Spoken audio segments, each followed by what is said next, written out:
Well, one of the most thankless tasks in MMA has to be that target of hate from fighters, fans and promoters alike, the referee.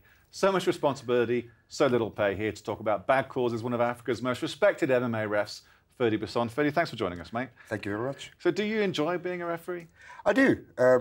I can't be involved in the sport anymore. I'm old and my knees are bad. So I love to be involved in MMA, and this is about the only thing I can still do. So how did you get involved in the first place?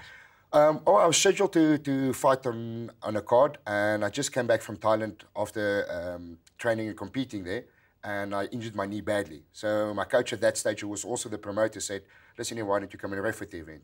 I said, well, okay, let's try that, and that's where it started. So how did you get sanctioned to be a referee for that event? How did you get licensed in the first place? Back in those days, there was a body that was looking after it, and it was like a one-day course that you did the referee, and it was mostly ex-fighters that used to do the refereeing course. Since then, we've sharpened it up a lot, but yes, there was a sanctioning body back at that day. What was the sanctioning body? Because it's MMASA now, isn't it? It's MMASA now, yeah. Those days, I know I did my pro license still under SATMAC. I can't remember which one was after SATMAC. Right. And what was the sport like in those early days? It was wild. I mean, I remember competing in one event where you get the rules on the Friday at weigh-in, and then on Saturday they change the rules, and then just before you go on, they change another set of the rules. So, yeah, and we also only competed in boxing rings. No cages were allowed at that stage. Yeah, so what are the biggest changes you've seen in your time in the sport then? It's changed a lot. Definitely rule-wise, I mean, we stick to the unified rules now, so that's great.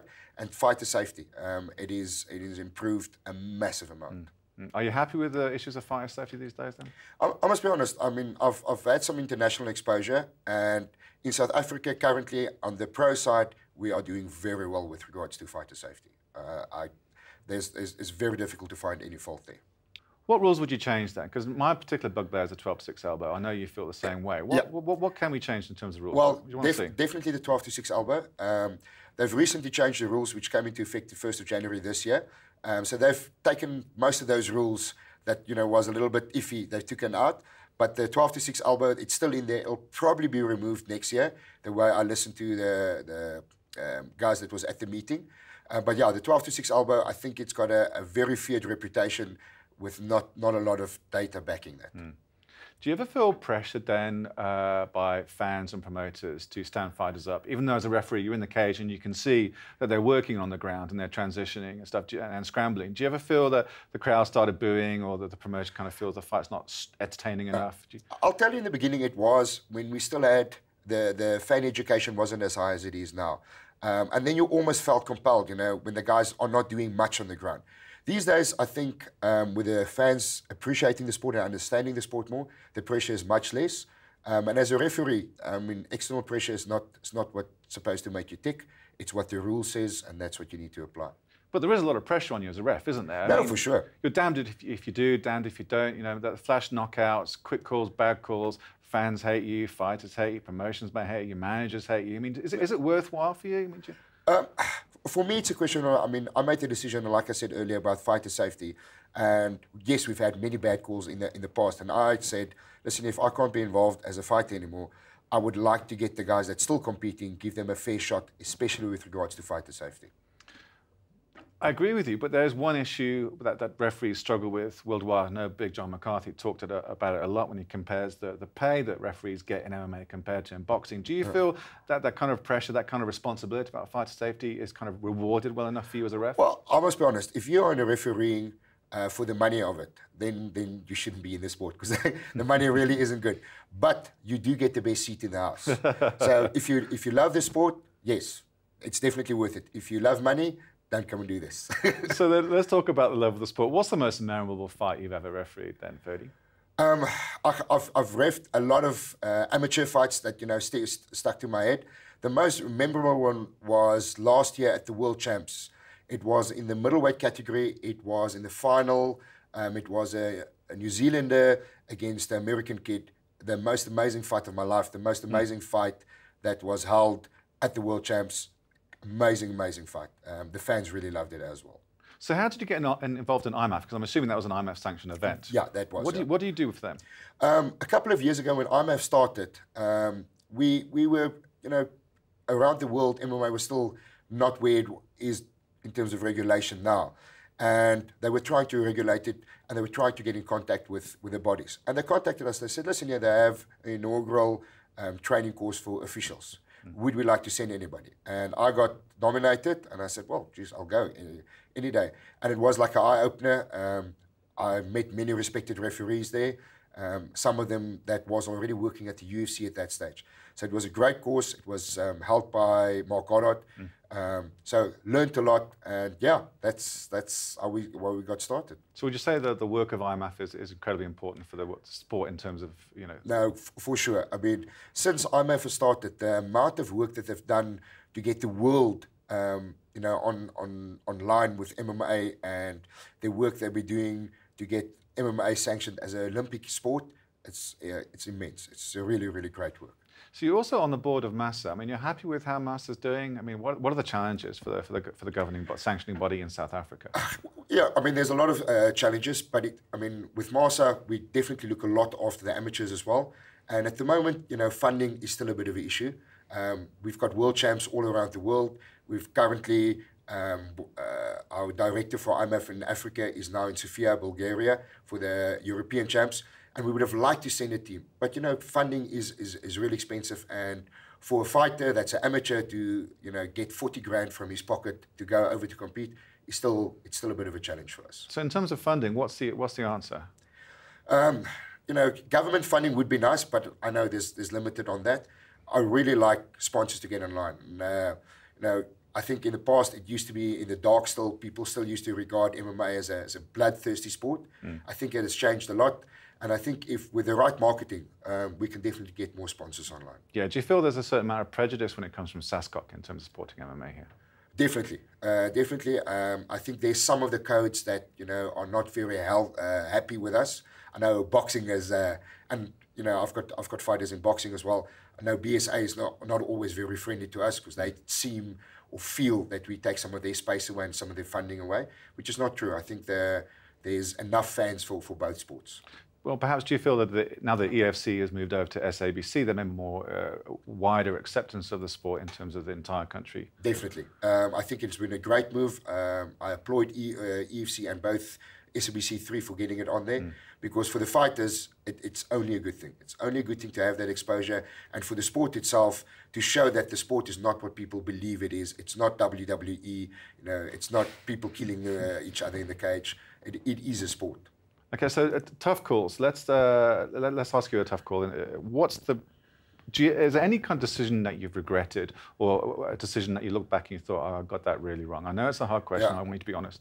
I mean, I'm sure I've made mistakes, and it's very difficult as a referee. Once you've made the mistake or the call is done. You can't go back on that call. Yeah. I must be honest. On the pro side, I sometimes had a split second where you think, have I made the right call? And normally the replay vindicates that for me. In amateurs, I'm sure I've made mistakes. I just can't recall them anymore. I appreciate your honesty. Thanks. Is MMA your full-time gig? Do you have other stuff going on that kind of pays the bond? No, I've got some other stuff as well. I do have my own club, so we compete as well. So I've got that going. I've got a little bit of a side business with regards to human resources. Yeah. So, but yeah, I got that going so that I can be involved in MMA more. So you're on the MMASA board, you're a rep for IMMAF, you're a coach with your own club, and you're a referee. Has there ever been a situation where you've had to juggle all those hats and feel that there's a conflict of interest there? A lot of times. When we do the fights and we set out which referees go there, we up front say, listen guys, that guy used to train with me a year ago, you step back, you don't officiate in that fight at all. Yeah, I often ask this next question from a lot of people, and it'd be interesting from your particular perspective. Going back to EFC and SABC, how do we grow MMA on the African continent? What's the answer? I mean, it's not growing as fast as I would want it.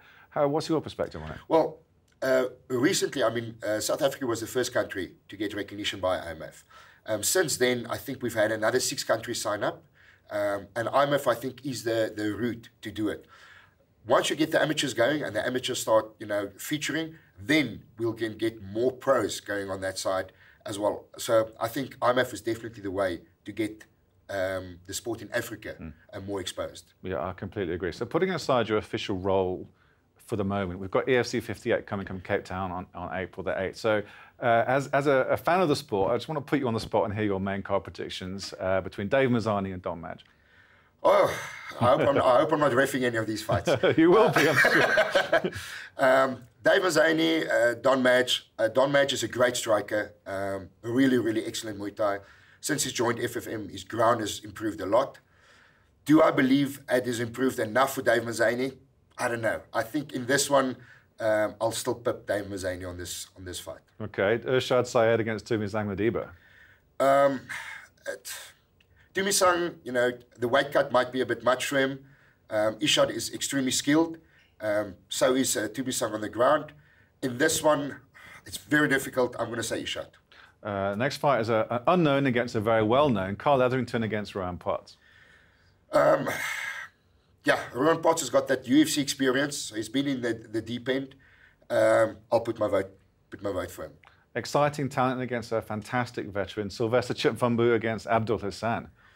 It all depends which Abdul Hassan walks into the cage. I've seen Abdul Hassan destroy people, and I've seen him come in and don't want to be in there.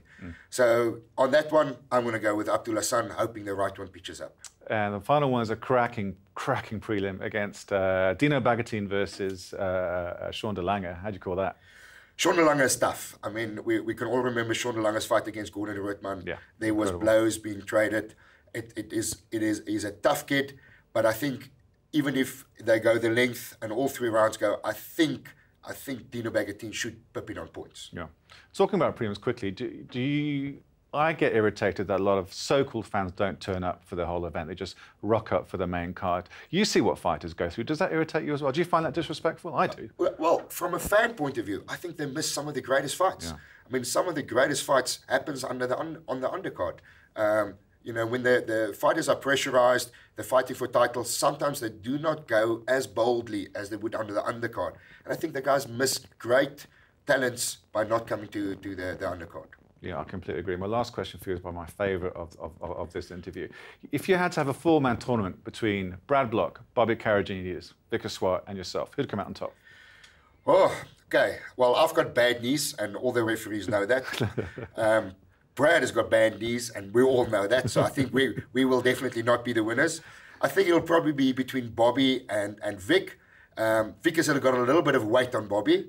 So I'm going to go with Vic. I'll go with Bobby. I'll go with Bobby on technique. I'm going to be honest. Yeah, I mean, like we discussed earlier, Bobby has once beaten some great guys. He's even beaten Conor McGregor's coach before. So yes, don't discount him. I just think the weight is going to be a bit too much. Bobby Caraginides beat John Kavanagh. That's correct, on South African soil. In no holds barred MMA fight. That's correct. That's absolutely fantastic. We're going to have to get him next. Yes, you have to get him in. Not a lot of people know it, but you have to speak to him. Well, fun to knowledge. Ferdi Basson, thanks for coming in, mate. Thanks a lot. Well, that's your lot for this week's episode of The Clinch. Don't forget you can get hold of us through all the usual social media accounts. If there's anything whatsoever that you want to share or you want to see, please get hold of us. Join me next week for more insight, features and interviews. Thanks for watching. Be good.